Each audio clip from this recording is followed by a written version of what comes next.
Yo, it looks like the video that I put out recently about the title the pastor embarrasses women in front of the church. It looks like this pastor has come out with an apology. I want y'all to kind of take a look at the video, and if the Lord is putting on your heart to believe His words, just follow what the Lord tells you. I want y'all to discern, because we do have to be careful of a lot of pastors and a lot of leaders in this world right now. We have to know the intent of their heart. I want y'all to just go ahead and watch this video and tell me what you think. I'm just going to play it through without any more commentary, and just tell me what you think. Do you discern that he's actually sorry? Or do you discern that he's just doing this because things got a little too out of hand? Let's take a look.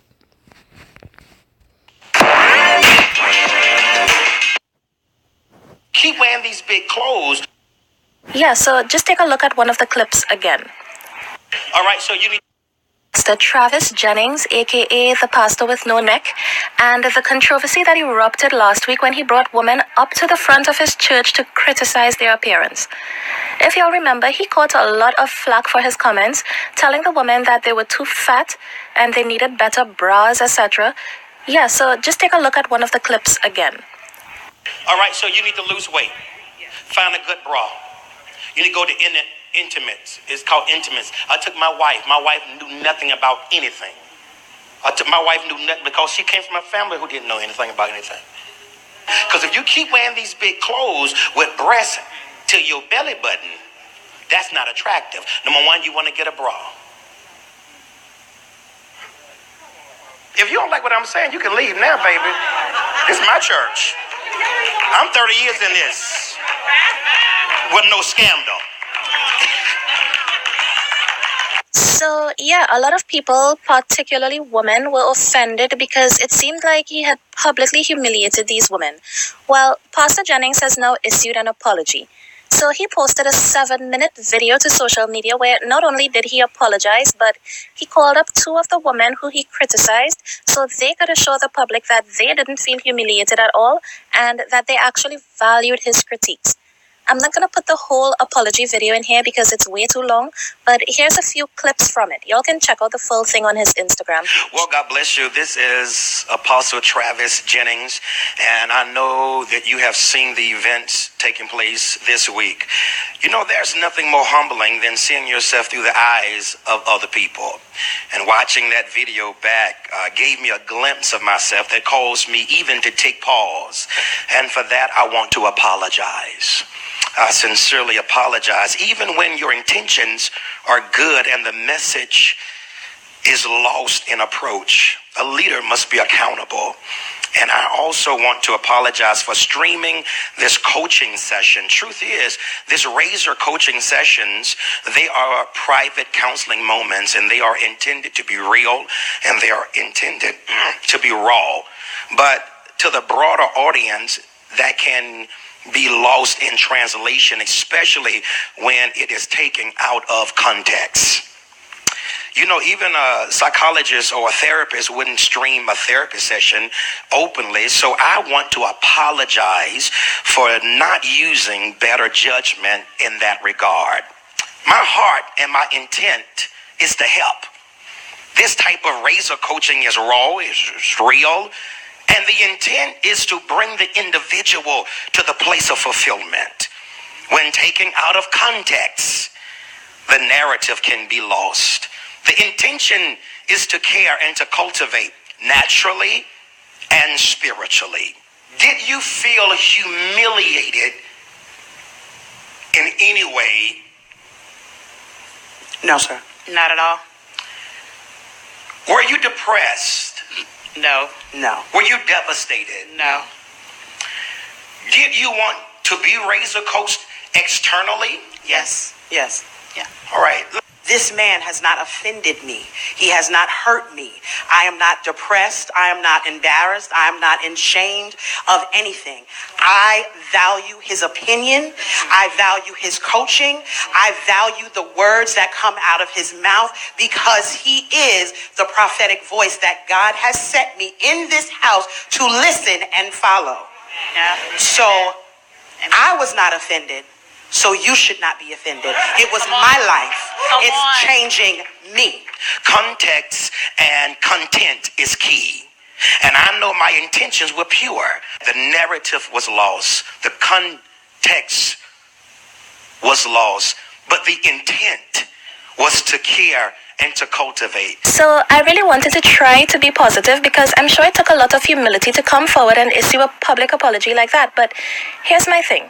Why do public figures, whenever they are forced to apologize for something, they spend less time actually apologizing and more time rationalizing, explaining why they said what they said, deflecting and sugarcoating?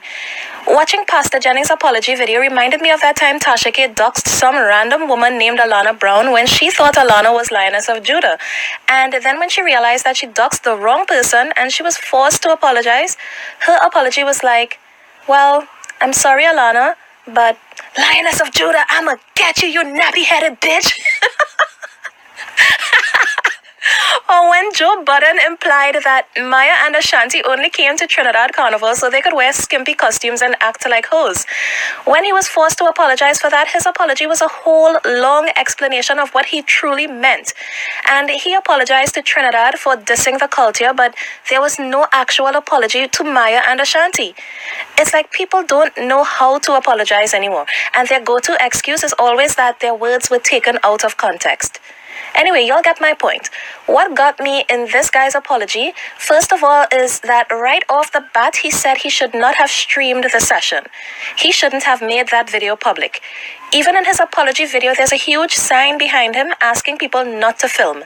So I don't think he's truly remorseful about what he said and how it came across, but he's sorry that he made the video public. And, then he goes on to say that what he said wasn't meant to be offensive, and that's just how he coaches, and he had good intentions, and the critiques came from a place of caring. But I don't understand how he could say his comments weren't offensive when in the video he acknowledged that he might be offending people in his church. This man literally stood up there in an arrogant manner and told his congregation, if you have a problem with what I'm saying, you're free to leave because this is my church. That's what he said. And on top of that, a female pastor had volunteered to be critiqued first. And he said no, he won't critique her because he respected her. And if he did that, then the church wouldn't respect her. Who want me to critique them right now on the spot? Kim, you're a minister, so I got to respect that. No. I got to respect that because if I do it, then they won't respect you. So that says to me that he knew his comments were disrespectful and he knew they were offensive. But what he didn't address in that 7-minute apology is the comments about his wife, which many people found insulting as well. Him saying that his wife didn't know anything about anything before she met him, and she came from a family that didn't know anything about anything. Any ordinary person would feel offended by that, but hey, if his wife likes it, I love it. And another thing, he said his words were coming from a place of caring, but I don't think they were at all. There was one woman who he told her that her hair made her look easy, basically. Like, she would be down for a good time with men. Then, when she said no, she's not that kind of person, he said, oh, well, you're a tease. Y'all, tell me, how is that coming from a place of caring? That seems to be coming from a place of stereotypical ignorance and judgment. That's like judging a person's morals based solely on the way they look. I mean, how do you look at a woman's hair and tell that she's easy? And I mean, if he got all of that from the way a woman wears her hair, I would hate to hear what he thinks about me.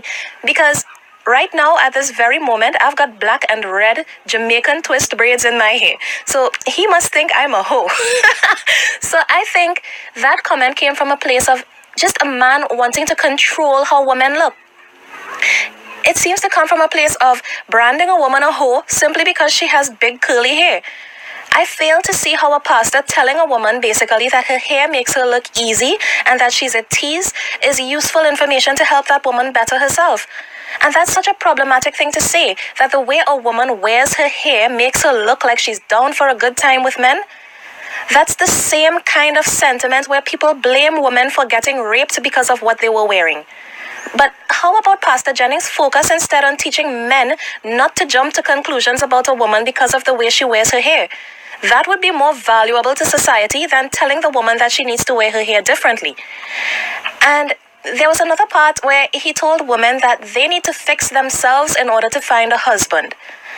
I can't understand how a pastor could not see how problematic that is. And I didn't hear him telling men to fix themselves so they could find a wife. If the criticism was balanced in that way, I would say, okay, I see what he's trying to do. But it was only women on the receiving end of these critiques. So it came across as him imposing his own personal ideals of what a woman should be on the women in his church. And he's refusing to acknowledge that his comments were promoting a stereotype that women should be a certain way to please men. This is beyond what goes on in his church, because the minute he made that video public, he invited public opinion. And listen, I'm not trying to be critical just for being critical's sake. I'm saying some of the things he said could actually have been taken out of context. They were things that would offend a regular person, but if his congregation like it and they're cool with that sort of thing, more power to them. But other things he said were just blatantly stereotypical, and he didn't address any of those things in his apology. He conveniently skipped right over those. And you know what else I'm bothered by? The part when he said women are supposed to just sit there and look cute. That came from a place of caring? Really, dude? Y'all, this pastor clearly has a view of what he thinks women should be and what they should wear and how they should act, and he's using the platform that his church gives him to spew this foolery. He literally said women should just sit there and look cute. This man sounds like he simply has no respect for women, and he thinks women exist just for the pleasure of men. But he didn't mention any of that in his apology because he clearly doesn't feel like that was wrong. The only thing that he kinda sorta apologized for was how he critiqued the woman's appearance. And again, there were only women being called up to receive these critiques. So I'm interested to know if there's a weekly man-bashing session in his church too. Because if these sessions are only for women, well, then this thing takes on a whole new dimension. And that would suggest to me that he's simply projecting his own ideals onto women. And is he doing anything for them other than just critiquing? So he thinks a woman is too fat. What is he doing beyond just telling her that to help her? What is he, as a pastor that is so well loved by his congregation, what is he actually doing to help these women address all these perceived flaws? Is he helping them with meal plans or dietary advice or whatever? What is he doing beyond just pointing out their so-called flaws? That's what I want to know. Anyway, one last thing that I want to say is that sometimes it's not the message that offends, but it's the delivery.